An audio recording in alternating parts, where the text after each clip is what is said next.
میں ایک پڑھا لکھا لڑکا ہوں، دہلی میں جاب کرتا ہوں اور میری سیلری بھی اچھی ہے، لیکن میری بیوی اتنی پڑھی لکھی نہیں ہے۔ وہ 10th پاس ہے اور رشتے میں میری کزن بھی لگتی ہے۔ بس بڑوں کی مرضی سے ہماری شادی ہو گئی۔ وہ بہت پیاری ہے لیکن مجھے اچھی نہیں لگتی۔ میں چاہتا تھا کوئی پڑھی لکھی لڑکی، کوئی ماڈرن سی لڑکی میری لائف پارٹنر ہوتی۔ میں اپنی بیوی کو ہر بات پر ڈانٹتا تھا۔ میری بیوی آج تک میرے سامنے اونچی آواز میں نہیں بولی، مگر میں اسے ہمیشہ ان پڑھ اور گنوار کہتا تھا۔ میں اس سے بہت تنگ آ رہا تھا۔ میں نے ایک دن کسی بات پہ اسے تھپڑ مار دیا۔ وہ خاموش رہی اور میں اس کی انسلٹ کر کے آفس چلا گیا۔ جب شام کو واپس گھر آیا تو اس نے میری فیوریٹ بریانی بنائی ہوئی تھی۔ ہونا تو یہ چاہیے تھا وہ مجھ پر غصہ کرتی یا کہتی بھاڑ میں جائے، وہ مجھے تھپڑ مارتا ہے، کیوں میں اس کے لیے اتنا کچھ کروں۔ صبح اس کو ذلیل کر کے گیا تھا، وہ ناراض ہو کر مائکے چلی جاتی۔ رات کو آیا تو وہ میرے پاس آئی اور آہستہ سے بولی آپ ہاتھ منہ دھو لیں، میں کھانا لگا دیتی ہوں۔ وہ میرے لیے روم میں ہی کھانا لے کر آئی۔ میں اس کو دیکھ رہا تھا، وہ میرے پاس بیٹھ گئی اور مجھے کہنے لگی آپ کو کتنی بار کہا ہے ہر روز کپڑے چینج کر کے جایا کریں، میں دھو دیا کروں گی۔ آپ کے سب کپڑے میں نے پریس کر کے الماری میں رکھے ہوتے ہیں، آپ کیوں 2 دن تک ایک ہی کپڑے پہنتے ہیں۔ میں نے کھانا کھایا اور ٹی وی دیکھنے لگا، پھر میرے کندھے پر سر رکھ لیا اور کہنے لگی آپ کیوں مارتے ہیں مجھے۔ میں بہت شرمندہ ہوتی ہوں جب کچھ ایسا کرتی ہوں جو آپ کو پسند نہیں ہوتا، کوشش تو پوری کرتی ہوں آپ کو کوئی بات میری بری نہ لگے۔ میرا ہاتھ اپنے ہاتھ میں لے کر آرام سے بیٹھ گئی، اس کا سر میرے کندھے پر تھا۔ مجھے محسوس ہوا وہ رو رہی ہے۔ جب دیکھا تو آنکھیں بند کیے ہوئے، سر میرے کندھے پہ اور آنکھ سے آنسو بہہ رہے تھے۔ میں نے پوچھا کیا ہوا، کیوں رو رہی ہو؟ میرا بازو زور سے اپنے سینے سے لگا کر بولی کچھ نہیں، بس مجھے اپنے کندھے پر سر رکھنے دیں۔ میں پھر پوچھتا بتاؤ نا کیا ہوا۔ اس بار میں نے تھوڑا پیار سے بولا پتہ ہے آپ نے غصے میں صبح مجھ سے کیا کہا تھا؟ میں نے نہیں، میں سر ہلایا۔ کہنے لگی آپ کہہ رہے تھے چھوڑ دوں گا تم کو، میں تم سے بہت تنگ ہوں۔ یہ کہتے ہوئے اس کی ہچکی سی بن گئی، آواز کانپنے لگی۔ وہ بہت روئی تھی، لیکن میں مرد ہوں نا، مرد کب کہاں کسی کو سمجھ پاتے ہیں۔ میں دل میں سوچنے لگا اس بیچاری کا کیا قصور ہے، سب کچھ تو ٹھیک کرتی ہے، میرا خیال بھی بہت رکھتی ہے، لیکن میں کیا کرتا، وہ مجھے اچھی نہیں لگتی تھی۔ میں ویسے ہی اس میں سے غلطیاں نکالتا رہتا۔ میرے ساتھ ایک لڑکی آفس میں جاب کرتی تھی، میں اسے پسند کرنے لگا، میرا اس کے ساتھ چکر چل گیا، وہ بھی مجھے پسند کرنے لگی، سلسلہ یوں ہی چلتا رہا۔ گھر آتا تو میری بیوی پتہ نہیں میرے لیے کیا کیا بنا کر رکھتی۔ وہ کسی بھی طرح میرا دل جیتنا چاہتی تھی، مگر مجھے اپنی بیوی میں کوئی دلچسپی نہیں تھی۔ میں ہر وقت اپنی محبوبہ کی یادوں میں کھویا رہتا، کام سے فری ہو کر اسے گھمانے لے جاتا اور پھر ہم نے ایک دن کورٹ میرج کر لی۔ میری پہلی بیوی، اسے اس بات کی کوئی خبر نہیں تھی میں اس کے ساتھ کیا کرنے والا ہوں۔ میری دوسری بیوی نے اس شرط پر شادی کی کہ تم پہلی بیوی کو طلاق دے دو گے، اور میں نے اس کی شرط مان لی تھی کیونکہ میں پہلے سے ہی اسے ناپسند کرتا تھا، بس کسی طرح سے پیچھا چھڑانا چاہتا تھا۔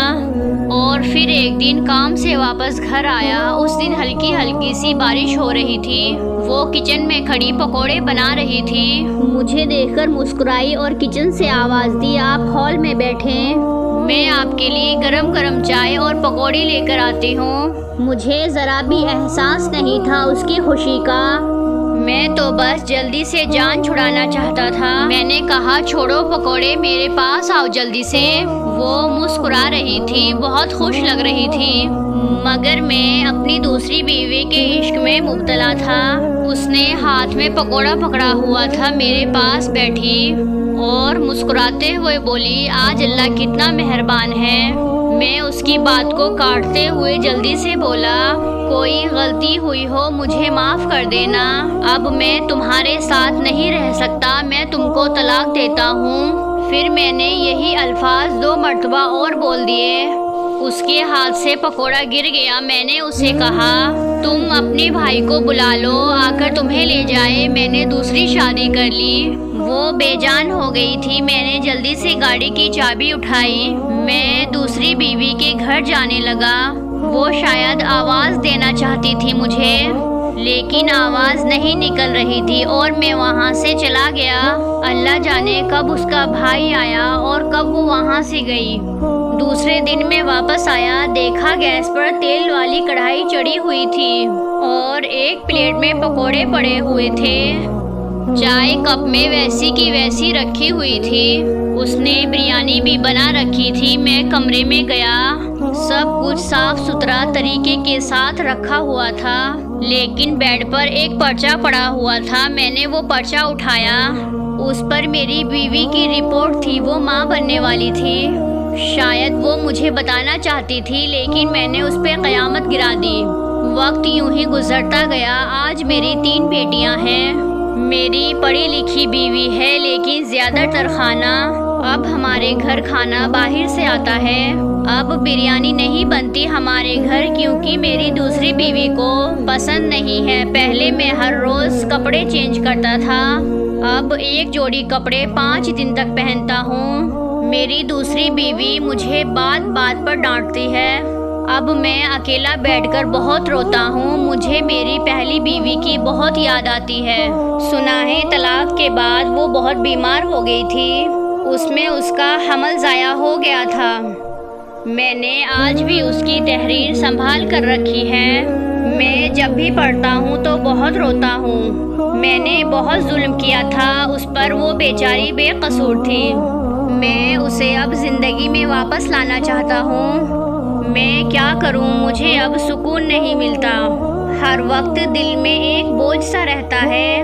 میرے پاس آج سب کچھ ہے، گھر، گاڑی، پیسہ، پڑھی لکھی جاب کرنے والی بیوی، لیکن مجھے اب سکون نہیں ملتا، چین نہیں ملتا۔ میں پہلی بیوی کو اب واپس لانا چاہتا ہوں۔ اس کی شادی ہو گئی ہے، لیکن میں شاید اندر ہی اندر دیمک کی طرح ختم ہوتا جا رہا ہوں۔ ڈاکٹر کہتے ہیں مجھے کوئی بیماری نہیں ہے، لیکن میری آنکھ کے پاس کالے گھیرے ختم ہی نہیں ہوتے۔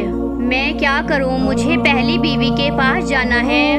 میں آج چیخ چیخ کر کہتا ہوں، وہ ان پڑھ نہیں تھی، بلکہ میں جاہل اور درندہ تھا۔ مرد کتنی آسانی سے کسی شہزادی کو برباد کر دیتے ہیں۔ مجھے اب اللہ تعالیٰ سے ڈر لگتا ہے، میں قیامت کے دن کیسے اس کا سامنا کروں گا۔ ہم مرد جانتے ہیں اگر ہم بیوی کو گالی دے بھی لیں تو سننے کے سوا اس کے پاس کیا آپشن ہوگا۔ ہم ذلیل کرتے ہیں، مارتے ہیں، گالیاں دیتے ہیں، کبھی کبھی تو سب کے سامنے بھی انسلٹ کر دیتے ہیں۔ عورت بھی کتنی پاگل ہوتی ہے، وہ کبھی ناراض نہیں ہوتی، نہ پلٹ کر گالی دیتی ہے۔ وہ اپنی روٹین کی طرح کھانا بناتی تھی، جھاڑو پونچھا بھی کرتی تھی، تھکتی بھی نہیں تھی، شکوہ بھی نہیں کرتی، پھر بھی میں نے اسے طلاق دے کر رسوا کر دیا۔ میری یہ کہانی مجھ جیسے بدبخت مردوں تک پہنچانا، اس سے پہلے کہ کوئی میرے جیسی غلطی کرے وہ سمجھ جائے۔